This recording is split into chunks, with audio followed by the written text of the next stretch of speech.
Terima kasih buat Pastor Yongki dan Ibu sekeluarga luar biasa, serta jemaat BMC yang luar biasa pada hari ini. Shalom ya, saya hadir bersama dengan istri saya, ada di rumah kediaman, tadi katanya istananya ya, wah luar biasa. Terima kasih buat kesempatan pada pagi hari ini.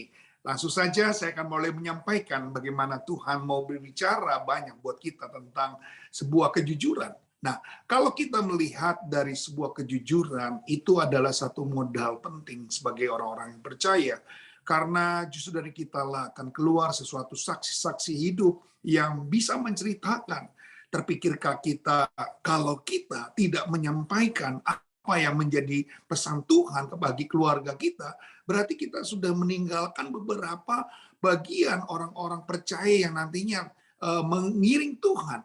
Dan mereka tidak pernah mendengar, bagaimana bisa mendengar bahwa kebaikan Tuhan sudah dialami, kebaikan-kebaikan Tuhan yang sudah terjadi, dan semuanya hampir tidak bisa mendengar.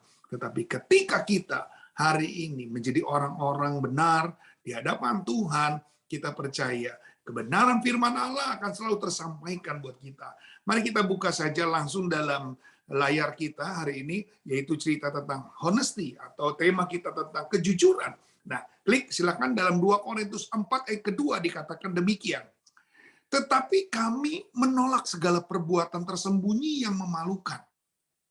Kami tidak berlaku licik dan tidak memalsukan firman Allah. Sebaliknya kami menyatakan kebenaran, dan dengan demikian kami menyerahkan diri kami untuk dipertimbangkan oleh semua orang di hadapan Allah. Yang percaya katakan amin. Kami menolak segala perbuatan tersembunyi yang memalukan. Kami tidak berlaku licik dan tidak memalsukan firman Allah. Bapak Ibu yang kasih dalam Tuhan, peserta Zoom yang luar biasa BMC New York, saya yakin ini adalah sesuatu komitmen. Segala sesuatu yang berbicara tentang honesty, kita bicara tentang komitmen dan konsisten. Ketika komitmen dan konsisten itu lepas dalam kehidupan kita, komitmen dan konsisten itu tidak ada dalam diri kita, maka kesia-siaan itu pasti terjadi. Bagaimana kita bisa memperhatikan firman Allah dengan baik, bagaimana kita bisa menjadi pelaku-pelaku firman yang benar ketika semuanya itu hilang. Apa sih yang menjadi kelebihan orang Kristen di dalam dunia ini? Kalau tidak ada kejujuran, maka semuanya tidak ada nilai yang terbaik. Kristen bicara tentang perubahan. Kita ini, saudara dan saya, BMC yang luar biasa di New York ini, kita adalah agen-agen perubahan. Ketika menjadi agen-agen perubahan itu tidak ada dalam diri kita, apa kelebihan orang lain bisa mengikuti Tuhan? Toh gini, dia bilang begini, loh, kamu udah Kristen dan sebelum Kristen, kok nggak ada bedanya ya? Kamu dulu suka bohong, kok sekarang sudah jadi orang Kristen masih tetap bohong? Kok kamu dulu sebelum jadi orang Kristen, kamu tuh pelit? Kok setelah jadi orang Kristen kok tetap pelit begitu? Nah, jadi sebuah kekristenan bukan hanya sekedar sesuai agama yang kita anut, tetapi satu perubahan. Apa sih yang jadi berubah dalam diri kita? Dan kalau ini terkikis dalam diri kita atau menghilang dalam diri kita, sia-sia. Ya, kesia-siaan ini jangan sampai hidup yang sudah bicara tentang kesempatan, hidup ini kan kesempatan. Kenapa yang sudah diberi kesempatan ini tidak kita berikan atau kita buat menjadi hidup yang berkualitas? Oleh karena itu, saudara, kesempatan ini jadikan hidup berkualitas supaya orang di luar sana melihat, oh ini loh, ketika kita jadi orang Kristen, perubahannya ada. Oh, dia dulu begini, sekarang sudah berubah. Nah, kalau saudara-saudara hari ini tidak pernah sama sekali mau, maka saya katakan lambat laun kekristenan kita akan terkikis dan menghilang. Karena apa? Tidak lagi ditemukan orang-orang benar dalam dunia ini. Tidak lagi ditemukan. Karena apa itu dikatakan? Sebaliknya kami menyatakan kebenaran dengan demikian menyerahkan diri untuk dipertimbangkan. Apakah kita menjadi orang yang layak? Apakah kita menjadi orang yang pantas diperhitungkan atau dipertimbangkan Tuhan jika hidup kita begini-begini saja? Sebelum Kristen begini, setelah Kristen begini, nggak ada yang berubah. Nah, saudara-saudara, BMC yang luar biasa hari ini, jadilah hidup yang patut Allah pertimbangkan. Ternyata ketika kita menjadi seorang yang percaya, Perubahan itu nyata, saudara. Berubah itu 180 derajat, bukan 360, saudara. Kalau 360 katanya apa? Podo wae. Ya, kita sami mawon sarwa kene gitu katanya. Nah, kalau kita mau hidup kita ada dan ada dalam pertimbangan Tuhan, berani berubah. Sama-sama BMC New York berani berubah. Haleluya, tepuk tangan bagi Allah kita. Nah, klik lanjutan. Saya buat statement begini. Sebagai murid Kristus, kita dipanggil untuk mewujudkan. Nah, ini yang menarik. Kejujuran dalam hidup kita sehari-hari meskipun apa? Sulit. Sulit, saudara. Saya percaya nggak gampang. Untuk menjadi murid Kristus yang dipanggil untuk mewujudkan kejujuran, itu nggak gampang. Bagaimana mungkin kita bisa? Kalau kita, saya yakin memang, kalau pakai tubuh jasmani kita, nggak sanggup. Hanya pakai mengandalkan kehebatan, kekuatan tubuh dalam diri kita, kita nggak sanggup. Tapi justru katakan, kita perlu Tuhan, saudara. Kita perlu Yesus ada dalam diri kita. Kita perlu Roh Kudus yang ada dalam diri kita. 1 Yohanes 4 ayat 4b katakan apa? Roh yang ada di dalammu jauh lebih besar daripada roh yang ada di luar sana. Maka kemampuan yang kita miliki bukan kemampuan diri kita, tapi Roh Kudus yang nggak mampu jadi mampu, yang nggak kuat jadi kuat, yang nggak tahu jadi tahu. Dan kita perlu peran Roh Kudus. Nah, klik selanjutnya. Kenapa alasan orang seringkali nggak mau jujur? Nah ini, keseringan manusia tidak mau jujur adalah apa tadi? Sulit. Segala sesuatu tidak akan pernah bisa terjadi kalau kita memang tidak pernah mau. Perubahan kan bicara tentang sebuah perubahan. Dan mereka tidak pernah mau berubah. Karena apa? Nggak kepengen berubah, saudara. Jadi sulitnya luar biasa. Udah kebiasaan gitu. Yang kedua, tidak ada kemauan. Udahlah, kalau saya jujur, saya nggak untung. Kalau saya nggak jujur, kalau saya jujur, saya itu, cuannya lebih dikit gitu. Nggak ada kemauan. Dia suka dengan zona nyaman, dia suka dengan keadaan dia, sehingga nothing to do yang dia bisa lakukan. Dan yang ketiga apa? Suka. Sudah dari awal hidupnya itu ngebohong gitu. Sudah dari awal sukanya, hobinya tuh ngebohong. Jadi buat dia kalau memang mau berubah, wow itu hidup mati. Punya perasaan, saya tuh udah kebiasaan dari kecil cerita suka hiperbola, suka memperbesar-besarkan cerita, sehingga nggak ada kebenarannya. Dan yang keempat, terbiasa. Lingkungannya sudah membuat dikondisikan sebagai seorang yang tidak suka jujur. Terbiasa, dikit-dikit pasti dia bohong, pasti dia bohong. Dan yang kelima, kurang percaya diri. Kalau saya jujur, saya nggak punya teman.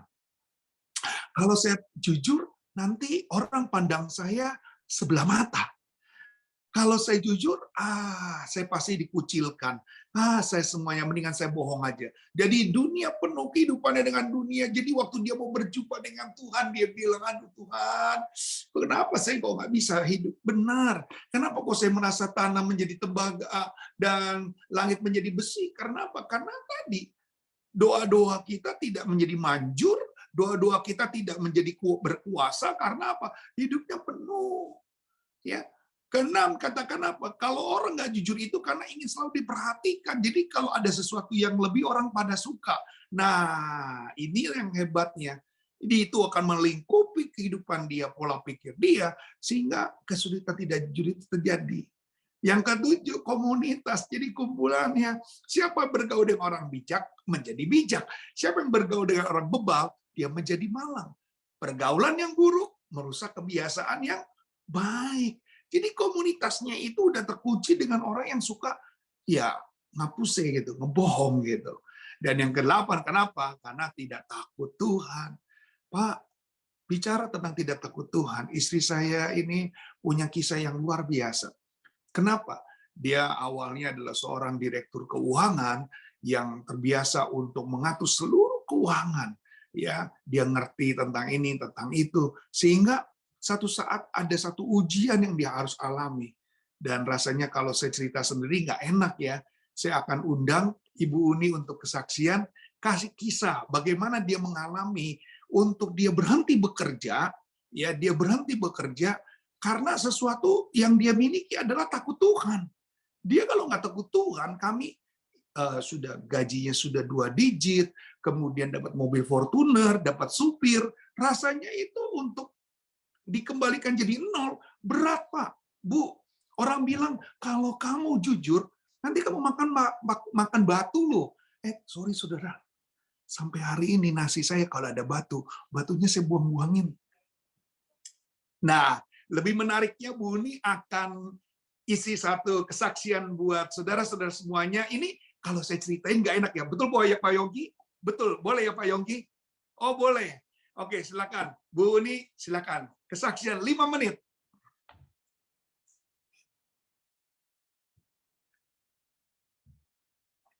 Shalom, ibu-ibu, bapak-bapak semua. Wah, ini tembakan nih. Tanpa dipersiapkan langsung ditodong. Ya, memang saya ini latar belakang dari accounting ya. Jadi saya S2 accounting. Kemudian karena saya diajak sama teman saya ya. Jadi udah lama, dia adalah bekas manajer accounting saya. Jadi ketika dia punya perusahaan tambang, dia rekrut saya untuk jadi direktur keuangan ya. Nah, disinilah ujian buat saya ketika mungkin semua orang berharap ketika dia bekerja ada di posisi yang paling tinggi ya. Nah, itu saya alami. Tetapi lama-kelamaan ya saya merasakan nggak nyaman ya, karena apa? Saya harus mengkotak-katik pajak. Di Jakarta kan tahu sendiri ya, perusahaan semua berlomba-lomba untuk mengecilkan pajak ya. Nah, disitulah saya berperang antara pekerjaan saya dengan jabatan suami saya. Ya, saya istri gembala, tapi kok saya harus mengutak-atik pajak gitu, rasanya berat buat saya ya, karena setiap kali harus bayar pajak yang besar, tapi saya selalu ditolak gitu loh ya. Memang bukan saya mengerjakan ya, anak gue yang mengerjakan, tapi kan pertanggungjawabannya di saya. Nah, itu yang membuat saya berat gitu loh. Akhirnya saya keluar dari perusahaan itu dan saya masuk lagi ke perusahaan yang lain ya, itu di perusahaan MCB listrik ya di Jakarta. Nah, itu juga hal yang sama ya. Ternyata ketika laporan keuangan selesai, bosnya menolak ya untuk membayar pajak sekian. Nah, kembali lagi seperti itu. Wah, rasanya sampai 3 kali saya harus pindah perusahaan, mengalami hal yang sama, dan di situ saya peka bahwa ya sudah, mungkin ya saatnya saya harus resign dan saya harus full mendampingi suami saya, mungkin seperti ini ya, pelayanan harus ikut gitu ya. Dulu kan saya nggak pernah ikut ya. Nah, disinilah saatnya ujian berat buat kami gitu ya, di saat mungkin dulu enak ya, semua dapat fasilitas, tapi itu semua harus saya tinggalkan ya. Tapi puji Tuhan sampai hari ini ya, Tuhan pelihara saya dan keluarga saya. Itulah yang mungkin kesaksian yang bisa saya berikan. Terima kasih.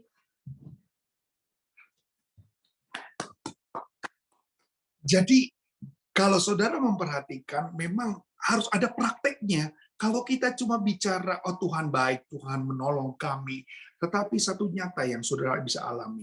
Sebuah mobil Fortuner, seorang sopir, bensin semua ditanggung, dan gaji sudah 2 digit, artinya sudah puluhan juta didapat. Dan hari itu kami harus kehilangan, ada rasa hilang, tetapi kami merasa menang.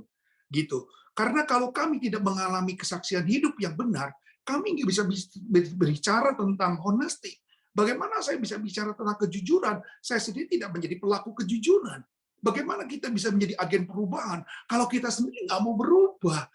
Katanya kita Kristen, tetapi kok sama saja hidupnya seperti yang orang dunia lakukan. Bukankah firman Tuhan katakan Roma 12 ayat 2, janganlah engkau menjadi serupa dengan dunia ini, tapi berubahlah oleh pembaharuan budimu. Budi kita dapatkan, perubahan budi yang kita dapatkan karena kita punya hubungan keintiman kita dengan Tuhan. Jadi tidak lagi podo wae kehidupan kita yang dulu dengan yang sekarang. Amin. Jadi jangan takut saudara untuk suatu perubahan. Klik. Nah, saudara lihat, ada gambar ini menarik sekali. Kita nggak bisa hidup dalam sebuah kepura-puraan, saudara. Bisa bagaimana mungkin ya sebelumnya. Nah, kita nggak bisa hidup dalam kepura-puraan. Seolah-olah kita di gereja bisa melayani Tuhan, shalom, shalom. Tapi di luar kehidupan kita, bayangkan saudara, ini loh yang terjadi. Potret kita ini kadang-kadang kita tahu nggak siapa yang memperhatikan kita.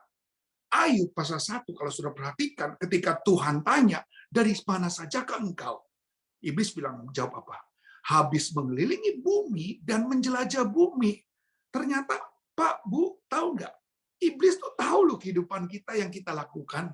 Sehingga kalau kita di dalam gereja, maka saya bilang begini, hidup kerohanian kita tidaklah baik hanya 2 jam di dalam rumah Tuhan. Tidak lebih baik. Dalam 2 jam kita bisa tipu orang, pura-pura. Tapi sesungguhnya ibadah kita yang sesungguhnya adalah 22 jam setelah kita keluar dari gereja. Senin sampai Sabtu itu ibadah kita, saudara. Jadi jangan sampai kita mungkin kalau hanya sekedar senang-senangin orang, suka-sukakan orang hanya dalam 2 jam, terlalu mudah, very easy. Tetapi ketika saudara keluar 22 jam dari hari Minggu itu, dan Senin sampai Sabtu, mampukah kita sedemikian? Nah, oleh karena itu, klik. Mika bilang apa di dalam pasal 7 ayat 2-3? Yuk kita baca sama-sama. 1, 2, 3. Orang saleh sudah hilang dari negeri. Tidak ada lagi orang jujur di antara manusia. Mereka semuanya mengincar darah, yang seorang mencoba menangkap yang lain dengan jaring. Tangan mereka sudah cekatan berbuat jahat. Pemuka menuntut hakim dapat disuap. Pembesar memberi putusan sekendaknya. Dan hukum mereka putar balikan. Nyata, saudara. Mika saja sudah ribuan tahun yang lalu menulis ini sudah terjadi di zaman mereka. Dan ternyata hari-hari ini, justru saya katakan, kesulitan kita mendapatkan orang-orang jujur. Dan apakah saudara, orang jujur hanya bisa menjadi milik jemaat? Tidak. Hamba-hamba Tuhan seperti saya pun juga perlu yang namanya vitamin kejujuran. Kalau tidak, apa yang disampaikan seorang hamba Tuhan, itu tidak akan pernah mengubah kehidupan kita. Mau Tuhan Yesus sendiri yang di depan kita berkhotbah, tanpa ada keinginan kita mau berubah, nothing, saudara, nothing. Saudara boleh bertahun-tahun mengenal Tuhan, boleh bertahun-tahun beribadah kepada Tuhan, tapi satu nilai ini tidak saudara miliki, siapapun pengkhotbahnya, siapapun pembicaranya. Hari-hari ini yang dibutuhkan adalah satu perubahan. Mau nggak? Kalau cuma dengar khotbah bagus ya, bagus ya, bagus ya, tapi setelah itu tidak ada perubahan dalam diri kita, nol, saudara. Mari kita mulai melangkah, kita mulai berani untuk mengambil satu keputusan. Ternyata ini hal yang penting. Klik berikutnya. Tidak ada kata rugi. Tidak kata rugi atau sia-sia apabila kita jujur. Amin. Gak ada. Saudara-saudara, kadang-kadang kita hanya mau dipandang manusia, kita hanya mau dipandang orang lain, oh kita ini loh, gitu. Maka saya bilang, kalau sekedar untuk mengenal orang baik 2 jam dalam gereja, very easy, paling mudah. Tetapi ketika saudara ada di dalam kehidupan saudara, dosa mengintimidasi. Dosa akan mengintimidasi kita sehingga pelayanan kita seperti yang tidak ada faedahnya. Jangan sampai kesia-siaan terjadi selama hidup kita sudah diberi kesempatan. Nah, ada alasan nggak Pak Yoel? Kita jujur, ada. Ya, klik. Kita ada alasan untuk kita jujur. Jujur adalah dasar kepercayaan. Orang kalau dengar kata orang Kristen yang dikenal adalah apa? Jujur. Nah, hari-hari ini udah berputar. Di Indonesia ini berputar, saudara. Udah hampir 80% berputar. Dia cari orang jujur ketika orang itu pakai jilbab, saudara. Orang itu pakai jilbab, jujur, katanya. Jadi sehingga banyak kasir-kasir ini udah berubah. Dulu katanya orang Kristen yang ditaruh di bagian kasir ataupun keuangan. Dan kalau ada perubahan, berarti kita harus koreksi diri, saudara. Koreksi. Karena kejujuran dan kepercayaan yang sudah diberikan oleh label yang sudah dimiliki oleh orang-orang pengusaha-pengusaha sudah berubah. Ternyata orang Kristen mulai dari kehidupannya sudah mulai tidak jujur. Mari kita mulai segala sesuatu. Bukan yang besar. Bukan dari perkara yang besar. Tapi perkara yang kecil. Bila kita sekali dapat dipercaya, maka orang lain akan mempercayai saudara seterusnya. Dan saya yakin ketika saudara hari ini mulai mengambil satu keputusan, iya ya, bukan perkara yang besar, tapi perkara yang kecil, yang sebenarnya ada di depan mata kita. Dan yang kedua, kalau kita jujur, kita membangun kekuatan karakter. Karakter kita gini loh, buah nggak jauh jatuh dari pohonnya. Jadi kalau saudara memulai satu dalam trik-trik dengan anak-anak kita, dengan putra-putri kita, suka membual, suka membohong, nggak usah heran.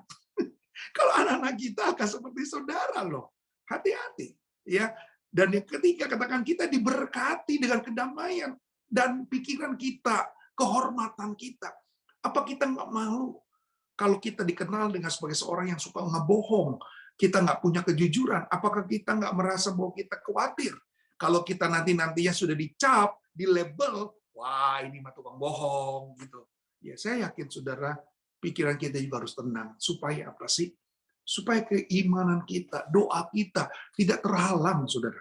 Yang keempat, kita memilih untuk tidak bohong, mencuri, dan menipu orang lain. Jadi jujur itu pilihan. Amin. Sama-sama, jujur itu pilihan. Jadi kalau saudara tidak memilih untuk jujur, ya lepas dari kebenaran saudara. Pokoknya per hari ini, yang per hari ini kita berani untuk mengambil sikap untuk kita jujur. Ya, amin. Apakah hukum Taurat mencatat? Klik. Hukum Taurat mencatat bahwa di dalam firman Tuhan, ya dia katakan, jangan mengucapkan saksi dusta tentang sesamamu. Hukum Taurat kita sudah mengatakan di ke-9 bahwa kita jangan mengucapkan saksi dusta. Ketidakbenaran apapun cenderung mencederai orang lain. Ya, kalau saudara tidak benar, itu akan mencederai. Kalau tadi katakan istri saya katakan dia tidak berani untuk melakukan yang namanya revisi keuangan dengan cara yang tidak benar, karena dia memilih untuk dia tidak mendapatkan celaka. Saudara-saudara, apalagi mungkin di Indonesia, kalau saudara hari ini nge-create ya semua data-data dengan ketidakbenaran, satu saat saudara, mungkin tidak besok, tidak minggu depan, tapi di tahun-tahun berikutnya, karena saudara yang melaporkan, saudara akan dicari. Kebohongan di 6 tahun yang pernah saudara lakukan, itu akan keluar. Saya punya pengalaman, ya dia sudah punya masalah di tahun 2004, akhirnya hari ini dia harus ada di dalam penjara. Ya, 2004 loh saudara, dia create, ya, dia bohongi pemerintah, kemudian 2022 kemarin dia masuk penjara di Sukamiskin. Karena saya lihat, kenapa kejadiannya 2004? Loh, ini udah belasan tahun, saudara. Ternyata hati-hati. Jangan sampai saudara yang sudah saudara bangun dengan kebenaran, karena pernah mencederai, itu akan menjadi, saya katakan, ayo mulai sesuatu yang benar. Karena menutupi kebenaran dan mengakibatkan kerugian yang sama merupakan pelanggaran terhadap perintah Tuhan yang ke-9 ini. Mazmur 140 ayat 14 bilang apa? Klik. Sungguh orang benar akan memuji namamu. Orang jujur akan diam di hadapanmu. Jadi yang dekat dengan Tuhan, yang bisa memuji dengan Tuhan adalah orang-orang benar. Orang-orang jujur. Apakah nggak punya keinginan, Pak, Bu? Jadi hari-hari ini kenapa doa kita terlarang? Kenapa doa kita tidak pernah dijawab Tuhan? Kita mulai koreksi. Oh, ini loh. Ini loh dampaknya. Ini loh akibatnya. Saya percaya saudara-saudara akan menjadikan hidup saudara makin hari makin benar. Nah, klik. Sikap jujur akan melahirkan ketenangan. Nah, ini yang tadi saya bilang. Saudara mau tenang nggak? Ayo mulai jujur. Nggak ada kata terlambat ketika kita mau berubah. Tidak ada kata terlambat. Oh ya, Pak Yoel sudah kasih firman Tuhan yang hari ini, rasanya tidak kebetulan, kok iya. Selama ini saya menciptakan satu kebohongan yang terus-menerus, tetapi saya mulai belajar. Jujur menjadikan hidup tenang, tentram, dan damai. Ya, coba lihat orang yang selingkuh, ya, apakah dia berani langsung terbuka, dia langsung menampakkan diri? Nggak mungkin. Dia sembunyi-sembunyi, dia ngumpet-ngumpet, ya dia ketakutan supaya apa? Supaya tidak ketahuan. Tenang nggak? Nggak tenang. Tentram nggak? Enggak. Damai nggak? Apalagi. Nah, saudara-saudara yang kasih dalam Tuhan, mari kita memulai sesuatu. Lalu tanya lagi, Pak Yoel, kalau saya jujur ada untung nggak? Aduh, saudara, alasan kita harus jujur itu tetap banyak keuntungannya. Yang pertama, klik. Nah, saudara-saudara, kalau saudara jujur, saudara telah melaksanakan perintah Tuhan. Amin. Bukankah firman Tuhan bilang apa? Matius pasal 7 ayat 21, bukan setiap orang yang berseru kepadaku Tuhan, Tuhan yang akan masuk dalam kerajaan surga, tapi mereka yang apa? Melakukan kehendak. Jujur adalah perintah Tuhan. Apakah itu bukan kehendak Tuhan? Yes, kehendak Tuhan. Matius 5:37 bilang apa? Jika ya, hendaklah kamu katakan iya. Jika tidak, hendaklah kamu katakan tidak. Apa dikatakan? Apa yang lebih daripada itu berasal dari si jahat. Doa pagi ngusir setan. Tetapi di siang hari kita ngundang setan, saudara. Apa tugas kita Ghostbuster? Usir masuk, usir masuk, usir masuk. Saudara-saudara, sebenarnya masalah itu terjadi bukannya dari Tuhan. Masalah yang sering kali terjadi adalah dari diri kita sendiri. Maukah kita berubah? Jangan ikut Tuhan tanpa ada perubahan. Ikut Tuhan harus menjadi agen perubahan. Orang-orang Kristen melihat saudara. Orang-orang yang baru mau percaya lihat saudara. Bagaimana kita bisa mengundang jiwa-jiwa datang kepada Tuhan kalau kita tidak sama sekali mau berubah. Amin. Yang kedua, setelah perintah Tuhan kita lakukan, apa yang kita dapatkan? Oh, saudara, ternyata anak Tuhan. Bapak Ibu ngaku anak Tuhan, tapi nggak mau berubah. Bapak Ibu ngaku anak Tuhan, apakah firman Tuhan sendiri katakan tipu dusta tidak ada dalam mulut Tuhan. Dia tidak pernah ada tipu dusta buat saudara. Dan kalau sudah suka berdusta, berarti sudah bisa selidiki siapakah kita. Yohanes 8:44 bilang begini, iblislah yang menjadi bapamu, dan kamu ingin melakukan keinginan bapamu, ya, ia adalah pembunuh manusia sejak semula, tidak hidup dalam kebenaran, sebab di dalam dia tidak ada kebenaran. Jadi kalau nggak mau hidup benar, ya inilah temannya. Apabila ia berkata dusta, ia berkata atas kehendaknya sendiri, sebab ia adalah pendusta dan bapa segala dusta. Haleluya. Jadi kalau saudara mau jadi perubahan, mari.